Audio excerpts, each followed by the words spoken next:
Making the familiar, unfamiliar and the unknown known. Jonathan Anderson at LOEWE took another stab at dissecting the essence of Englishness. As Angela Badu wrote, a lot like the Western trend, if country, the English country in this case, is not your thing, then what are your options for the season? In what definitively works for his namesake j.w.anderson brand back on British shores, what do radishes and pugs have to do with a Spanish heritage brand? And while many were downplaying the idea of whimsy for the more serious business of buying to invest, today chintzy florals were being touted as the absolute must-have print to splice with your evening attire. There has often been crossover between the man, his own brand, his corporate paycheck, and his influential collections of forward-thinking designs that often seem a few seasons ahead of the curve. You would truly have to be in the know to predict that a pigeon clutch is going to be a future classic. But a simple search of the most popular luxury e-commerce sites is telling.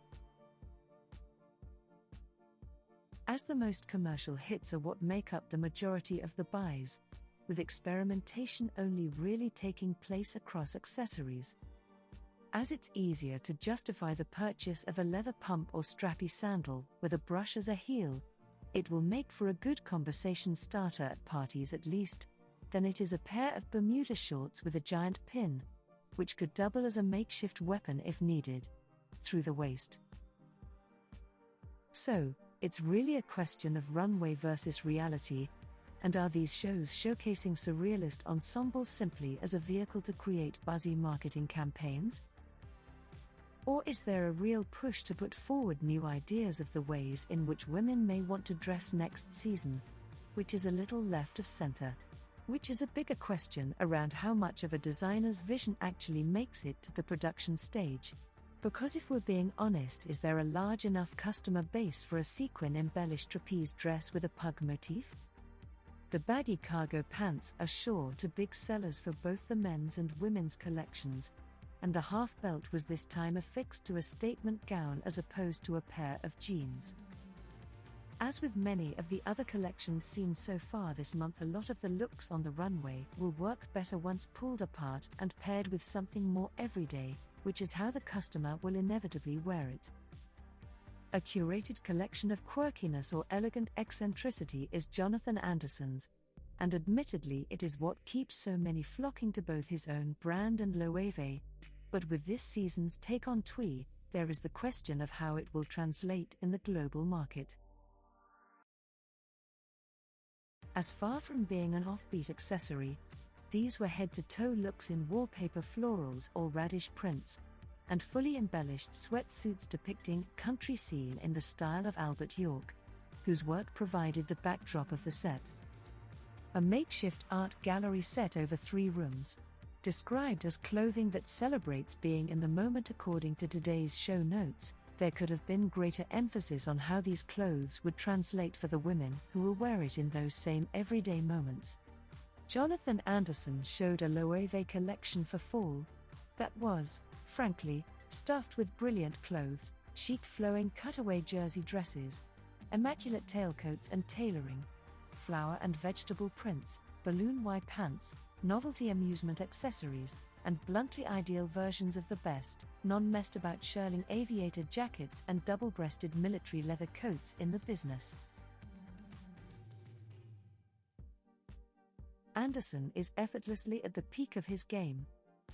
His ability to nail avant-garde pairings of things that ought not go together but suddenly do, his intense orchestration of craft, and his never forgetting of the uber-ordinary wearable item creates a unique language of fashion thrills and practicality. But then, as we soon found out in Anderson's post-show debrief, the critical framework of this shown, set in a private exhibition of small landscape and domestic scenes by the reclusive late American painter Albert York, turned out to be a whole lot more meta than meets the eye.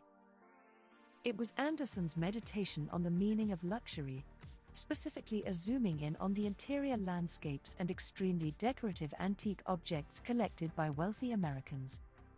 I started exploring this idea of provenance and why we buy things and why things come to have meaning, he said. the idea of an outsider looking into a world that we don't experience. Anderson had discovered that Jackie Kennedy owned several of York's extremely rare paintings, and he owns one himself, landscape with 3 trees and a pond, which he reproduced on a canvas print as the show invitation. Perhaps it seemed surreal to him that work by an artist so detached from society and dedicated to depicting the simple life, nature, flowers, and dogs, should end up as treasures in high society settings. Anderson's wildly associative mind was shooting off, looking at the insanely ornate collectibles, elaborate china, tapestry embroideries of pets, Chippendale furniture, that women interior designers specifically of the 1920s placed for their clients in their Upper East Side apartments. And there we have the provenance behind the Loewe prints of chintzy fabric and wallpaper flowers, the painted radishes, buttercups, and foliage of English early 18th century Chelsea porcelain. A replica from nature, served up once more as the ultimate luxury fashion object for the 21st century collector. All this could have tipped over into the too much without Anderson's brilliant styling of formal swallow-tailed morning coats, casual suede chino look-alikes, and exaggeratedly voluminous army pants in the mix. Of course, all of the above is also state-of-the-art Loewe luxury quality fashion, only attainable by the few. But Anderson's knack is this: at the end of the day, for all his play on the unreal, the way he deals with fashion still transmits all sorts of ideas for how women will really want to dress.